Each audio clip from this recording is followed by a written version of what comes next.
नमस्कार नेपाल, स्वागत छ हजुरको आफ्नो च्यानल मास्टर अफ मेकानिक्समा। आज हामीले साइन्सको एउटा टर्म ग्रेभिटेसनल फोर्सलाई पढ्ने हो। अब यो ग्रेभिटेसनल फोर्स पढ्नभन्दा पहिला हामीले फोर्सको बारेमा कुछ बेसिक जानकारी बुझ्नुपर्छ। फोर्स भन्नाले के हुन्छ, हामीले के बुझिन्छ फोर्स भन्नाले? अगर मैले बेसिक डेफिनेसनको कुरो गरौँ भने फोर्स यस्तो चीज हो that affects the state of object, state of body भन्ने भयो, ऑब्जेक्ट भन्ने भयो। यस्तो एक्सटर्नल फ्याक्टर जसले कुनै पनि बॉडीको या ऑब्जेक्टको स्टेट चेन्ज गरिदिन्छ या त्यसलाई अफेक्ट गर्छ, त्यसलाई हामीले फोर्स भनिन्छ। अब स्टेट भन्नाले पनि बुझौँ ताकि यो डेफिनेसन अझै क्लियर होस् हामीलाई। बेसिकली के हुन्छ भने स्टेट दुई तरहसित हुन्छ कुनै पनि ऑब्जेक्ट हो, या त रेस्टमा हुन्छ या त मोसनमा हुन्छ। रेस्ट भन्नाले या त स्थिर पोजिसनमा हुन्छ या त कुनै गतिले चाल गरेको हुन्छ या केही गति गरेको हुन्छ, मतलब चाल गरेको हुन्छ, त्यसलाई मोसन भनिन्छ। त स्टेट भन्नाले या त रेस्टमा हुन्छ या मोसनमा हुन्छ हो। यी दुईटा फ्याक्टरलाई जुन टर्मले चेन्ज गर्छ या छेड्छ नि, असर हाल्छ यी चिजहरुमाथि हो, त्यसलाई भनिन्छ हामीले फोर्स। जस्तै कि एउटा सानो एक्जाम्पलले बुझौँ फोर्स भन्नाले के हुन्छ। मान्नु यो ग्राउन्ड हो, यहाँ एउटा फुटबल प्लेयर छ, यसको अगाडि बल राखेको छ एउटा फुटबल, अनि यहाँ त्यसको दोस्रो साथी छ। यसलाई यो बल ले आफ्नो दोस्रो साथीसँग पास गर्न, अब यसले यो बल पास गर्नलाई के गर्छ, अहिले यहाँ बुझ्नु है, यो बल रेस्ट पोजिसनमा छ, यसमा कोही मोसन छैन। अब यसलाई यो बल आफ्नो दोस्तसँग पास गर्न, मित्रसँग साथीसँग बल पास गर्न, त यसले किक हान्छ हो। यो किक फोर्स हो एउटा, जो कि यसले बल माथि लगाओ। अब के हुन्छ, यो किकको कारण बल अगाडि बढ्छ। अब यो साथीले आफ्नो यो बल जो यो बढिरहेछ, यो अब मोसनमा आयो बल। अब यो बल रोक्नलाई यसले रेजिस्ट गर्छ, रेजिस्ट भन्नाले रोक्ने कोसिस, प्रयास, रोक्ने प्रयास गर्छ यसले। यो रेजिस्ट पनि एउटा फोर्स हो, खुट्टाले रोक्छ नि त्यसले, आफ्नो खुट्टो अड्याएर रोक्छ। त फेरि यो बल दुबारा रेस्टमा आयो, त हेर्नु त, रेस्टबाट मोसनमा गयो, मोसनदेखि फेरि रेस्टमा आयो। केसको कारण? फोर्सको कारण। दुईटा फोर्स लागेमा, एउटा किक गर्दाखेरि लाओ, एउटा फेरि रेजिस्ट गर, त्यसलाई रोक्दाखेरि लाओ। बुझ्नु भयो नि? त यो फोर्स हो, यसलाई भनिन्छ हामीले फोर्स। कुनै पनि ऑब्जेक्टको त्यसको स्टेट चेन्ज गर्न, मतलब यो मार्कर हेर्नु, यो मार्कर यहाँ छ, अब आफै उठेर त यहाँ जान्न नि, मैले कुनै न कुनै भारी चीज, कुनै भारी बल लगाउनु पर्छ, बल्ल यो उठेर जान्छ। लिफ्टिङ फोर्स लगाउनु पर्छ कि मान यो मार्कर हातबाट उठाएँ, यहाँ लगाएर राखेँ, यो लिफ्टिङ फोर्स भयो हो। त्यसरी कुनै पनि एक्सटर्नल फोर्स, हजुरले कुनै पनि चीज जो पनि लगाउनुहुन्छ जसको कारण कुनै पनि ऑब्जेक्टको स्टेट चेन्ज हुन्छ, त्यसलाई हामीले फोर्स भनिन्छ। मैले उम्मेद गर्छु हजुरहरूले फोर्स बुझ्ने भ्याउनु भयो होला। थोड़ा सा और पढौँ फोर्सको बारेमा, ताकि हजुरलाई सजिलो बुझ्न न सजिलो भयो। ग्रेभिटेसनल फोर्स आयो कारण बेसिकली फोर्स हामी फोर फन्डामेन्टल फोर्स हुन्छन्।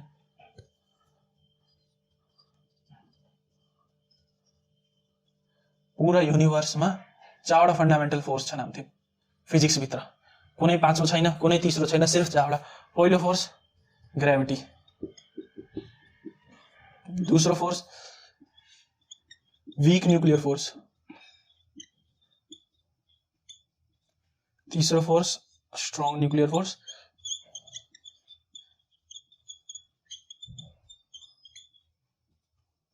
चौथो फोर्स इलेक्ट्रोमैग्नेटिक।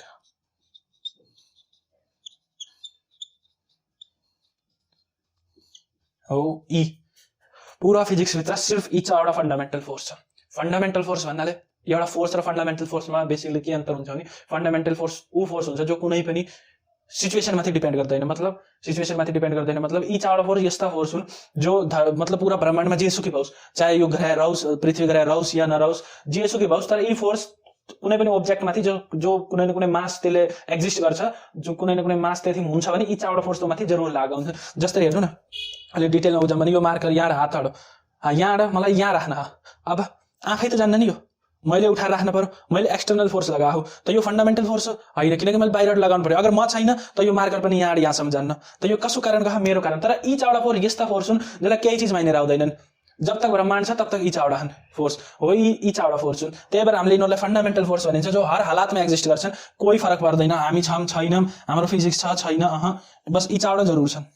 अब यसैबाट एउटा फोर्स हामीले पढ्ने हो जहाँ यो ग्रेभिटेसनल फोर्स आएको, यो हो ग्रेभिटी। हो ग्रेभिटी के हो बुझाउन सकिन्छ? सकिन्न, किन हामीले पनि बुझिया छैन, कसैले बुझ्न सक्यो छैन आजसम्म यो ग्रेभिटी के हो।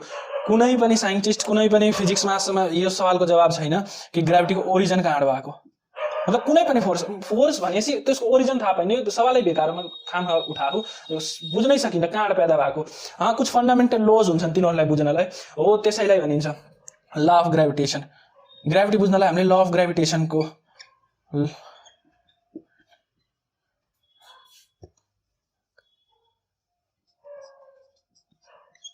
ल अफ ग्राभिटेसन बुझ्नुपर्छ। यो ल अफ ग्राभिटेसनले के भन्छ, अनि हामीले ग्राभिटी अनि ग्राभिटेसनल फोर्स बुझौँ ल।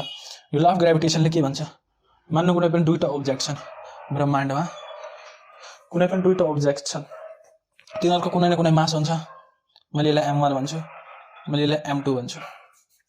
अब यी दुईटैले एक दुसरेलाई एट्र्याक्ट गर्छन् एफ फोर्सले, एक दुसरेलाई एट्र्याक्ट गरिहाल्छ एफ फोर्सले।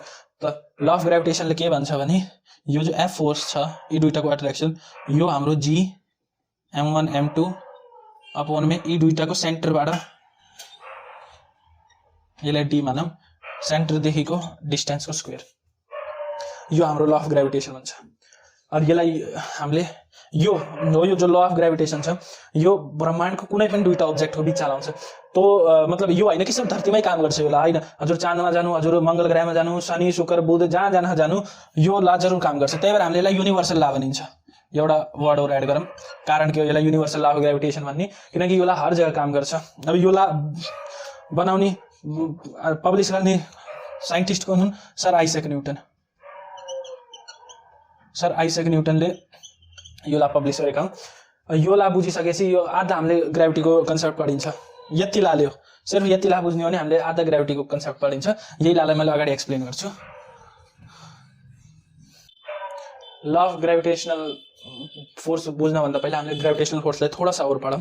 ग्राभिटेसनल फोर्स हुन्छ के, मान्नु यो धरती हो, धरती पृथ्वी जे भने अर्थ, मान्नु यो अर्थ हो। यहाँ हजुरले कुनै ओब्जेक्टलाई उठाउनु भयो यहाँसम्म मास्तिरपट्टि उठाउनु भयो, त हजुरले फिल गर्नुहुन्छ कुनै चिजले त्यसलाई डाउनवर्ड खिच्यो छ, डाउनवर्ड फोर्स त माथि ला, डाउनवर्ड फोर्स त माथि ला हो, यही डाउनवर्ड फोर्सलाई ग्राभिटेसनल फोर्स भनिन्छ।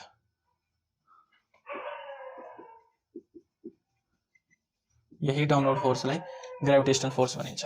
मतलब हर चीज जो पनि धरतीबाट हामीले बोल हुन्छ, एउटा गेन्द भनिन्छ जसलाई हामीले, हो त्यसलाई यसरी उछालिन्छ या मास्तिर फालिन्छ, उछालिन भन्दा नि मास्तिर फाल्ने एक्जाम्पल बुझ्छ। मास्तिर फालिन्छ त धरतीतिर जरुर आउँछ, किनकि यो डाउनवर्ड फोर्स ला हातो माथि हो, यही डाउनवर्ड फोर्सलाई हामीले ग्राभिटेसनल फोर्स भनिन्छ। अरे तो फोर्स कति छ बुझ्नु भयो नि, जब तो मान्नु मैले यहाँ र यहाँ म उभिया हो और मैले बोललाई यसरी मास्तिर उछाले, अब यो पोइन्टमा बोलको र मेरो बीचमा कति फोर्स अफ एट्र्याक्सन छ, मतलब कति तेज गतिले यसले तलतिर आयो और यहाँ यसरी एट्र्याक्सन मास्तिर गयो हो, यसैलाई भनिन्छ हामीले एफ इज इक्वल टू, यही फोर्सलाई भनिन्छ हामीले जी m1 m2 अपॉन में ये डिस्टेंस, यहाँदेखि यहाँसम्मको डिस्टेंसको स्क्वायर, बुझ्नुभयो। यहाँदेखि यही हो युनिभर्सल ल अफ ग्राभिटेसन, यसैलाई भनिन्छ हामीले युनिभर्सल ल अफ ग्राभिटेसन, बुझ्नुभयो। ग्राभिटेसनल फोर्स और यी दुईटाको ग्राभिटेसनल फोर्स कति ला यो भ्याल्यु बताउने वाला यो टर्मलाई हामीले युनिभर्सल ल अफ ग्राभिटेसन भनिन्छ।